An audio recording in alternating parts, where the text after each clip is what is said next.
Okay, my clock says 7 o'clock, so we're going to go ahead and get started. And I would like to welcome you here to a winter wonderland. We have all kinds of beautiful snow outside, and the greenhouse is growing beautifully in the middle of the winter. Last night the wind blew for a long time. It blew today. It blew all the snow away, except there's still a lot of snow. So I had the walks shoveled out, and then today it was all drifted in again. It was pretty exciting. So it's beautiful to get moisture, so our water cycle is working a little bit. So that's an exciting thing for those of us who are growing food, is to have a beautiful wet winter time. So I just want to remind you of the 8 ways that I help everybody grow food, and I invite you to participate. And you can go to www.georgicrevolution.com and see all of the things that we are offering. We just updated all of our website, and everything is up to date and ready to go. And we have several classes that we're offering in 2023 that are on there, and you can go ahead and get signed up now. So I do have my YouTube channel. I have my free Zoom Q&As every Thursday. That's what this class is. And then it goes on to YouTube so that people can watch it. And then we have my Patreon class, and you can access over 400 videos. We just shot 5 more videos today to put on there so that you can see how to garden year-round. We have the 17-week farmer training course, and we already have 1 sign-up for this coming year. So that's pretty exciting, and I think that's going to fill up. So if you're wanting to do that, get a hold of me. You can go onto the website and figure that out. I can do soil tests for you in my laboratory, and I can do consulting for you.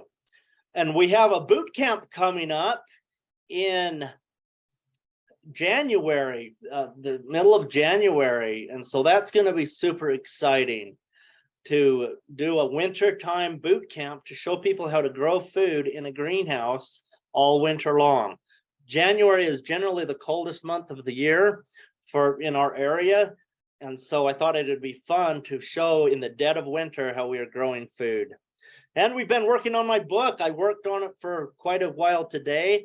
My wife worked on it quite a while today. And my daughter is drawing the picture, doing the artwork for the front cover. So that is pretty awesome. So my book will be coming out very soon. So let's go ahead and get started with our presentation here tonight. So what I did in this presentation, I'm going to show you a handful of pictures. So I went through some of my Patreon videos, and I just took screenshots of some of the videos we're doing of gardening in the winter time. So tonight's theme is winter gardening. Gardening in the wintertime is not something that has been around for very long. People didn't garden in the winter for like generations and generations, but people have been gardening outside in the, the summertime, the spring, summer, and fall. But we don't even know how long. There's different views on that, but anthropologists tell us it's been tens of thousands of years.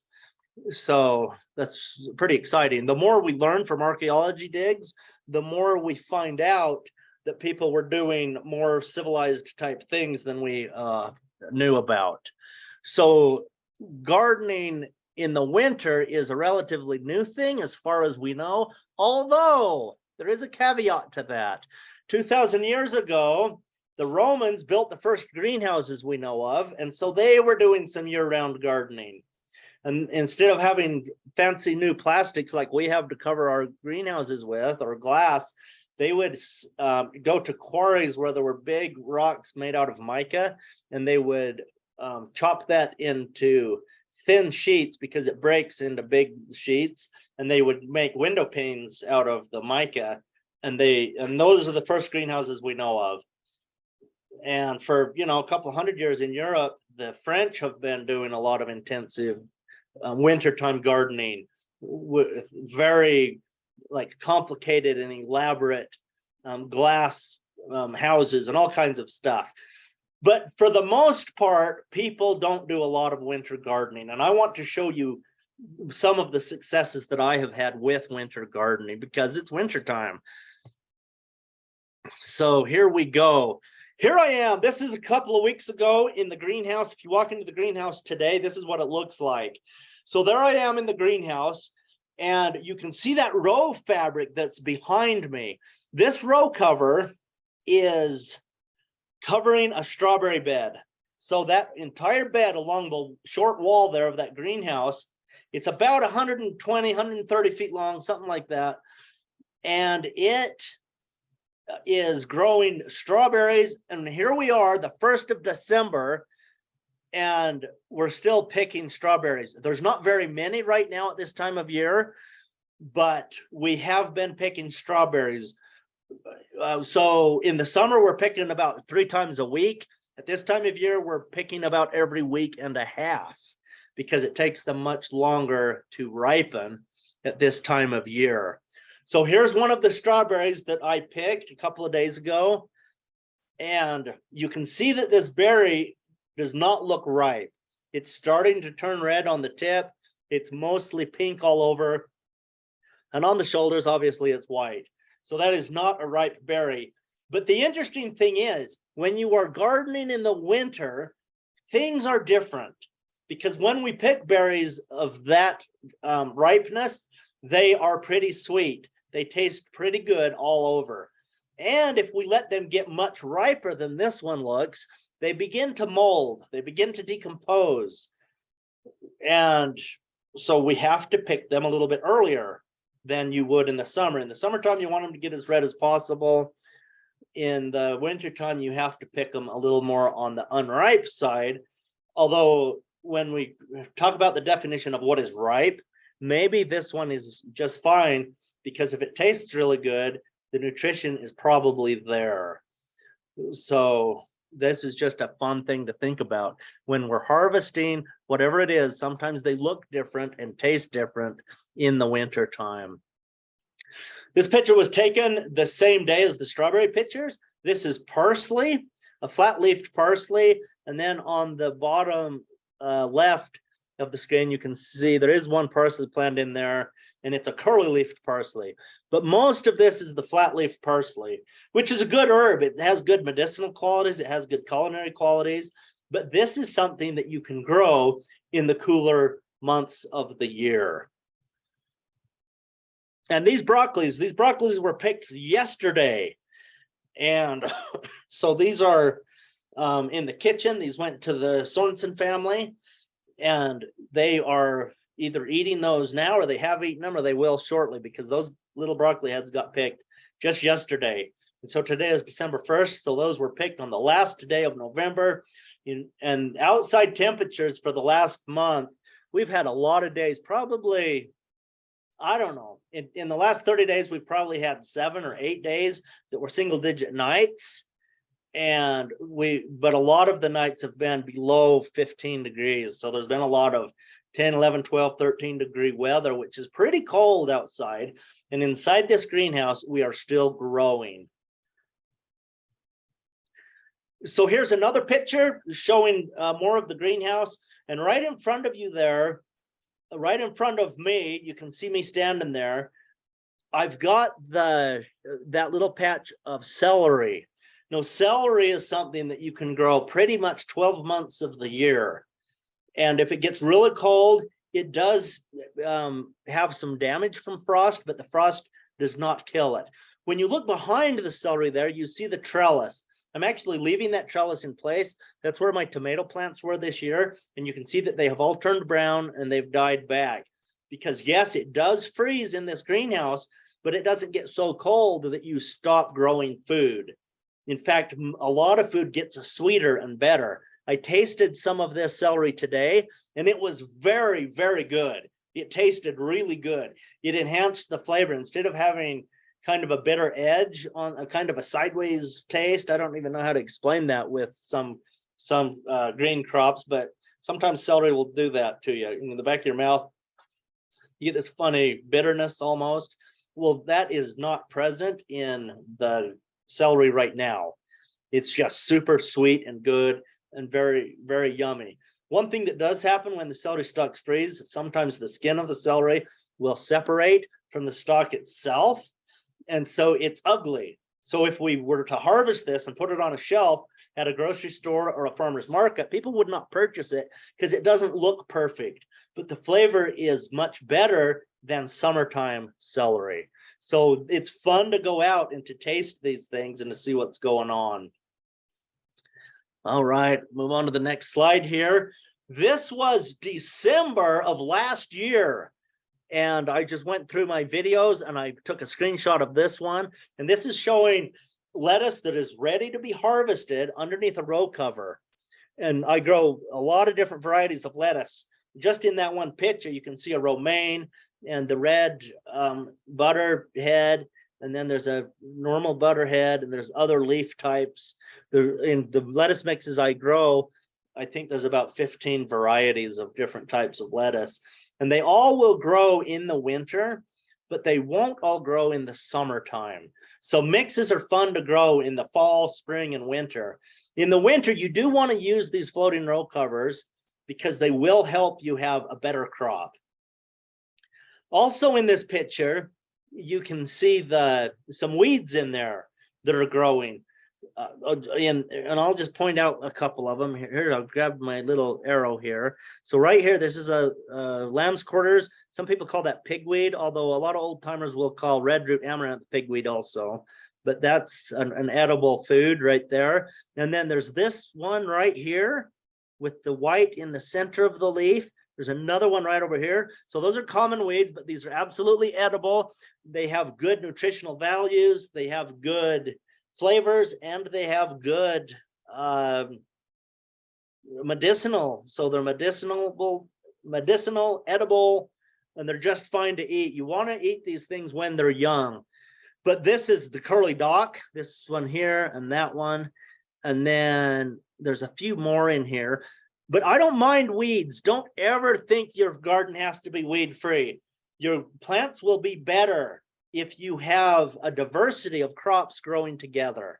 You want to have the diversity of different things growing. So when certain things will grow in the winter, those are good things because they're feeding the microbes in the soil through the roots, and they're feeding you, and they are just helping the entire ecosystem work and function.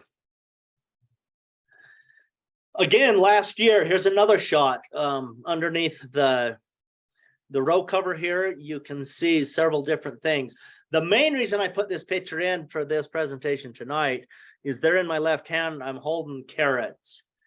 And carrots are something that you can plant in the summer, and then you can keep those going, meaning harvesting all throughout the winter. I have enough carrots right now to eat like a 4 to 5 pound bag of carrots once a week for probably 15 to 18 weeks. And they're growing in this greenhouse right now. Obviously, this is a picture from last year, but I just wanted to point this out because carrots are a wonderful food. They taste good. You can eat them raw. You can cook them in dozens of different dishes. You can juice them. They're extremely nutritious. Children tend to like them. A lot of times children will turn up their nose to a lot of things, but a lot of times kids will eat carrots. So they're a very good food to grow for the winter time harvest and the winter table. So in the bed in front of me under the row cover there, I'm not telling you to look under the existing row cover. I've moved that row cover back so you can see. So just right in front of me, you can see the leaves of the daikon radish, and you can see the broad leaves that are, those are different types of brassicas. So that would be either collards or cauliflower or broccoli plants in there. I can tell it's not kale because I only grow the curly kale varieties. And then of course you can see some grasses in there. You can see dill growing. Dill does grow well all 12 months of the year. Obviously you need to be in a greenhouse to grow it, but under a row cover, you can have fresh dill the entire year. A lot of people just like a few dill plants just to put on their scrambled eggs in the morning, and they are very good and it's fun. It spices things up. to have fun flavors. The grass, let me point this grass out. So I've got my pointer here. You can see the grass right here. That is actually the cereal rye that I planted on purpose, because one cereal rye plant can have hundreds of miles of roots, and most of those roots are microscopic. They're little tiny roots, but you can have like lots of root mass down in that soil, and that's what you want to build the soil. So I planted that there on purpose, just for that purpose. Another picture of January last year. This is in my propagation house, and this is showing tomatoes that I started early, and we were doing an experiment to see how early I could get tomatoes to produce in this climate, and they didn't do very well. But I love to push the envelope. I like to push the boundaries of what is normal to see what's happening. But I transplanted these out in the beds super early in the year. They didn't produce any faster than the ones I planted 2 months later. So that taught me that January is a bit early to be starting tomatoes in this climate. They need intense light. They need a lot of that light that's coming down from the sky to really get good growth. So even if you can protect them from the frost, you're not gaining a whole lot. And I hate to use artificial lights, which is hilarious because in this picture, that's an artificial light. But anyway, and these other trays here, these are just the normal things I start every month, because monthly I do start lettuce, spinach, radishes, other things like that. Another picture of a screenshot from one of my Patreon videos here. And this is just a general picture. I was there making a video about planting seeds in January. So my hand is full of seed packets. But the reason I put this in for tonight's presentation is look behind me at all the things that can grow in a greenhouse in the wintertime. We've got beds of lettuce and Swiss chard and beets and kale and green onions, and there's just all sorts of things back there that are growing. There's a big bunch of you can't see it in this picture, but it's behind me back there. I know it's there. It was more of the celery. So this is what a winter greenhouse should look like. When you walk into your winter greenhouse, you should be able to pick an armload of food once a week, and you take it in the house and you put it in your kitchen, or you just go out every day and you pick fresh what you want if you don't want it in your fridge, just depending on, you know, how far away your greenhouse is and the convenience you want and that type of thing. But a winter greenhouse should not be dormant. It should not become a shed. I've seen a lot of greenhouses, and when the tomatoes and peppers freeze out, there's nothing growing in there, and people just start sticking stuff in there, and the greenhouse becomes a catch-all. And then in May, people say, oh, I got to get the greenhouse going. And they have to go clean out their greenhouse of all the junk that it collected over the winter. That is a common thing that I have seen around the country with people in greenhouses. Greenhouses can be a place for you to get food 365 days of the year. Okay, I had some aphids infest my greenhouse last year, and I don't get too worried about bugs, bad bugs in my greenhouse, but I did have a few more aphids than I was comfortable with, so I ordered a package of ladybugs, and I released them here. And you can see in my hand in the bottom left of the screen there, I'm holding that. It's actually an envelope that it's part of the packaging that the ladybugs came in. But in this video, the whole thing was just about releasing the ladybugs. And so, but you can see here again, this is February. I think was the beginning of February, and stuff is big. There's a lot of things in there, a lot of food to be eaten. Now on the left-hand side, you can see the baby strawberry plants, and you can see garlic coming up. Garlic looks like a tall onion leaf or even a grass type leaf, but that's what's growing there in that bed where you can see the wood holding the side of the raised bed up. So there's onions, there are garlic and strawberries growing together in that bed.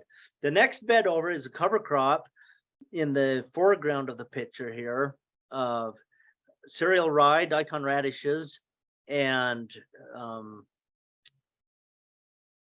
what's the third one? My mind went blank. Daikon, cereal rye. Oh yeah, hairy vetch. Yeah, I love that mix of those three. And so that's what's growing in there. And that's where the aphids were. The aphids were not infecting anything else. You can see the broccoli to the right of that. And I'm growing broccoli with shallots. So again, you can see, I'll get my pointer out. So right here is what I'm talking about. So these big leaves are the broccoli that are growing. And then the grass looking leaves or onion looking leaf are the shallots. And these grew very good. We had beautiful broccoli in the spring. Probably, and I forget when it was probably April when these matured, and we picked those. We had quite a few nice broccolis, and then we just cut the plant out, the entire broccoli plant, put that in the compost, and we allow the shallots to keep growing. So I always love having plants grow together. It's a very, very healthy thing for the soil. In the back here where I'm pointing, you can see the kale, and those plants were growing here last February, and they were that size. And I have been picking bunches of kale off of those all summer, like all spring, all summer into the fall. And yesterday I picked a nice bag of kale off of these. So it's acting like a perennial kale. It has never bolted and gone to seed. It just keeps producing leaves, and I just keep picking those off. So that's pretty awesome. Here in this picture, I apologize for the fuzziness of this picture, but here again, this was just a screenshot I took from when I was walking down here in the video, so it wasn't very focused. But I thought it was worth putting this in because you can still see what's going on in here. So we have crops in all this, but I've already talked so much about crops. I'm just going to go into detail on this cardboard over here. So this is what I call bed number 6, where I'm pointing, that's covered with cardboard. Sometimes if I have an outbreak of weeds, I don't necessarily want to pull the weeds. When you pull up a weed, it disturbs the soil structure. It disturbs the agrotosphere and the porosphere that the microbes have been creating. It disturbs the drillosphere that the earthworms have created. And it can compact your soil. It can cause water to not penetrate properly. So I hate pulling weeds. And if you cut the weeds off, they just grow right back. So if I'm growing a plant that I want to grow that will grow extremely fast, I'll go ahead and just plant that in the weeds so I could cut the weeds off or mow them down. And then we plant the crops in there that would grow extremely quickly, and they will outgrow the weeds, shade the weeds. And that is one method. But for this area, I wanted it to be nice and clean because I wanted to put salad type crops in here. I wanted to put spinach, lettuce, green onions, things like that in this bed. And so I just covered it with old cardboard boxes. Just take the box apart, lay them out flat, and then the microbes will decompose those weeds. The weeds will turn yellow in a couple of weeks, and the earthworms and the bacteria, everything will just decompose all of those weeds and turn it into soil. And so that is what that cardboard is doing there. And it's a very effective tool. I really love using cardboard. Now, it can be a problem as far as aesthetics go because it's ugly. It's not pretty. It looks trashy. So, you know, you're going to have to weigh your pros and cons on how you're managing your food production system. But in a small greenhouse like this, I really like to use the cardboard in certain spots to help me manage weedy places. Here again, you can see against the stone wall, that beautiful artichoke plant right in the center. That's this gray one here. They look a lot like a big old giant thistle, which pretty much is what they are, but they don't have super sharp spines on them. Some of them do have a spine here and there. But I brought a rancher in one day and he started looking at these. He was looking at my greenhouse, and I have a lot of these growing along the wall, and he was just like shaking his head. And I saw him looking at it, shaking his head like, what is going on? And I said, hey, you like my artichoke? He said, is that what that is? Because I thought it was a thistle. I knew what he was thinking. It was so funny. I said, you were about to cut that down for me, weren't you? He's all, yeah, I was looking for a shovel. So that's pretty funny. But right here in the foreground, this is spinach. And you can see more cardboard in here, helping me to suppress weeds. Okay, so that is the end of the slides for tonight. I just wanted to point out some of the things that you can do in a winter greenhouse, what a winter greenhouse ought to look like, and the fact that when you go into your winter greenhouse, there should be an abundance of food in there. And the way that you get an abundance of food is by planting your seeds in August and September so that you can grow a lot of plants that are pretty big, and then you harvest them throughout the winter. But you continue to plant throughout the winter every month, at least once a month. You need to be planting trays so that you're still planting new plants. Otherwise, when springtime comes, when March, April roll around, you won't have anything. So you need to continually plant every month. So I'm going to open this up for questions, but right before I do, I just want to point out that Winter Boot Camp is coming up January 19, 2021. And it's going to be here in the greenhouse where you just saw all those pictures. And the cost is $500 a person, $800 per couple. If we have married couples coming, I tried to help you out with a little bit of a discount there.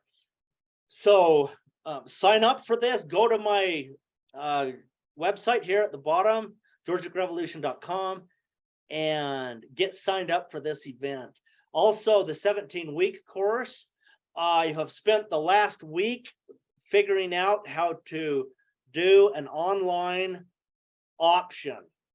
So we are, for the first time tonight, we are announcing that we are doing our normal on-site option for the 17-week course, just like we did last year, which was very successful.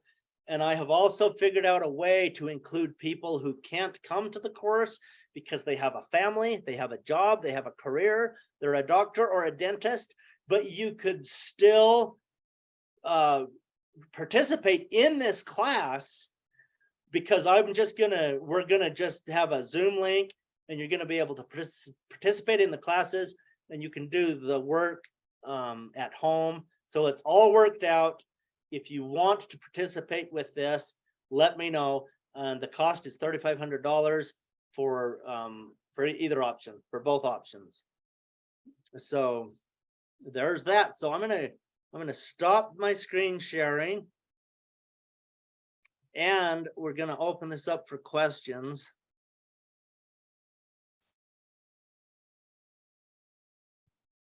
So if you have a question, go ahead and ask your question right now. I have a quick question. It might not be a quick answer, but it's a quick question. What do you know about raising yeast like they used to do in the old days, how they'd, grow it on wheat and whatnot? Do you know anything about raising yeast for self-reliance purposes? No, I don't. I know I've read stories where they would collect yeast from natural sources, like juniper berries. You could pick a bunch of juniper berries at the right time of year, soak it in water, and then if you used that water in order to just make your bread out of it, so you would take the berries out, throw the berries away, but then you use the water, and it would have enough natural leavening in it to leaven your bread. So but that was just a story. I don't even know if it's true. I know nothing about that. I do know that sourdough bread, if you can just make up a bread batch. It sits there for a while until it starts to bubble, and then you bake, and you don't use all of it, but you make a loaf of bread out of some of it. And if it turns out tasting good, then you have good good bacteria in it that are leavening it. And then you keep that starter and you keep it going. Some people have had some really great flavored sourdough breads, and so they just keep that starter going for decades.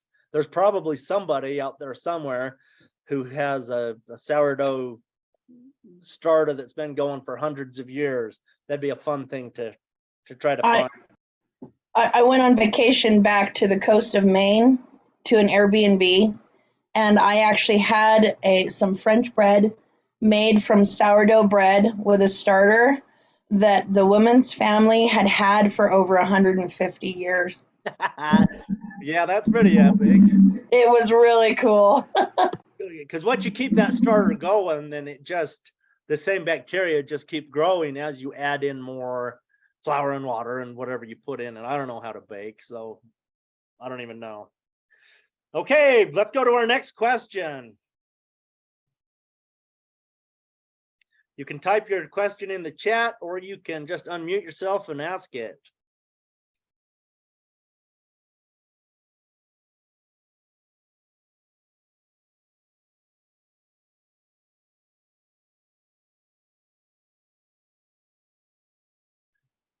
Maybe we're done tonight if nobody has any more questions. Winter gardening is beautiful and wonderful, and everybody should be doing it. The thing is about winter gardening is a food that kids don't like in the summer. They love it in the winter, and they'll actually eat it. Spinach tastes different and it gets really sweet. Kale tastes different and gets really sweet. Carrots shouldn't be eaten any time of year unless the tops have frozen properly, because they go to sugar and they taste so much better. So yeah, there you go about winter gardening. I have a question about that, actually. Okay, let's hear it. I've heard that apples need a cold snap to actually achieve their full sweetness. Otherwise, they'll stay tart. So what other plants does that apply to? Is it just stuff in the apple kind of rose family, or is that true for all fruits, or, you know? Okay, so that's certainly true for certain apples, but there are so many varieties of apples and they all act a little bit different depending on the climatic conditions that they live in. A lot of your fall apples, your old ones, some of the great ones like the Arkansas Black and the Pippin, and there's some of those that ripen later in the fall, and they certainly do get sweeter if there are some early frosts, and then you can go in and you can pick those apples after it has frosted. But your apples that ripen earlier in the year, something like a yellow transparent, those apples are summer apples, and they're not going to be ripening at the time of year when it frosts. And I doubt that a frost would enhance the flavor of those, although it could. I mean, I don't know. I mean, if you pick an apple and you put it in the freezer and expect it to taste better, probably won't happen, because it's not something that happens to the fruit when it's in a cold temperature. It's something that happens to the entire plant, and then the plant pumps and changes proteins and starches and there's the complicated things that happen in the plant itself that makes it ripen more and taste different on the tree. So it would be very much variety specific, but that's all I know about it, which isn't much. I really don't have a very good answer for you, but that's what I know about that. And you did ask about other fruits. There probably are some other fruits that get sweeter when it gets cold, but I don't even know what they are.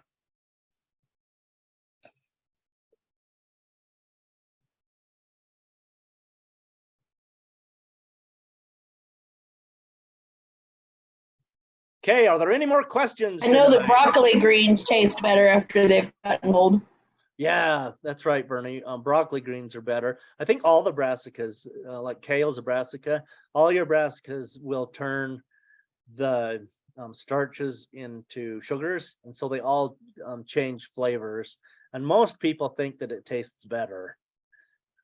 Yeah, I was kind of shocked by it when I first tried that. We were up in Oregon at the time, and you'd brought some in, and I mean, I eat them all the time because they're really good for you. There's more, vitamin C in broccoli greens than like in oranges, for instance.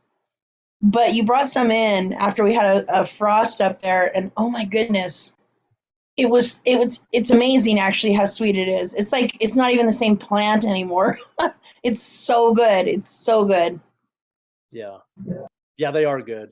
And the funny thing about broccoli is the leaves, this, if you go by weight, then the same amount of leaves compared to the broccoli head that we normally eat, the leaves have a lot more nutrition in them. Like, I don't know how many times. I read an article once and it seemed like they knew what they were talking about, but it has maybe 5 times, 10 times more. It was significantly more nutrition quality from the leaves of the the broccoli than the flower of the broccoli, which is what we're eating when we eat a broccoli. It's the flower buds that have not opened into a flower yet. It's the immature buds. Okay, we have a question here. Helena says, are all roots like carrots sweeter after frost? Beets, potatoes? No, potatoes might get sweeter, but they actually can become somewhat toxic if they freeze. So you don't want to eat potatoes that have frozen. That's a bad thing. They don't become poisonous like they're going to really kill you, but they certainly are hard on our systems. Beets, beets are pretty sweet all the time. I've never really done a side-by-side test with beets, harvesting them after the tops have been frozen good. I would suspect that it does make them a little sweeter, but I have never done a side-by-side trial to test that. So that'd be a fun thing to do. Somebody out there probably ought to do that. But carrots for sure, yeah. Yep. Okay, any more questions tonight? Next week, we're going to be talking about planning our gardens. The wintertime is the perfect time to take stock of what happened in last year's garden and what we need to do to prepare for next year's food production so that we can grow enough food to feed our families. So I'm going to be talking about that next week. So that'll be our discussion for next Thursday's class. So if there's no more questions, I'm going to go ahead and close this down. Thank you for being on here tonight. This will be available on YouTube tomorrow, and that'll be pretty great. So thank you for being on. Share this with your friends and family when it comes out on YouTube, and sign up for the classes we're doing, and tell your friends about the classes that we're going to be doing this year. And just remember that our website, Georgic Revolution, is updated with things happening next year. So you can go and you can check that out. So good night, everybody, and happy gardening in the snow. Thanks, William. You're welcome. Good night, Pa. Good night. Love all you guys. See ya.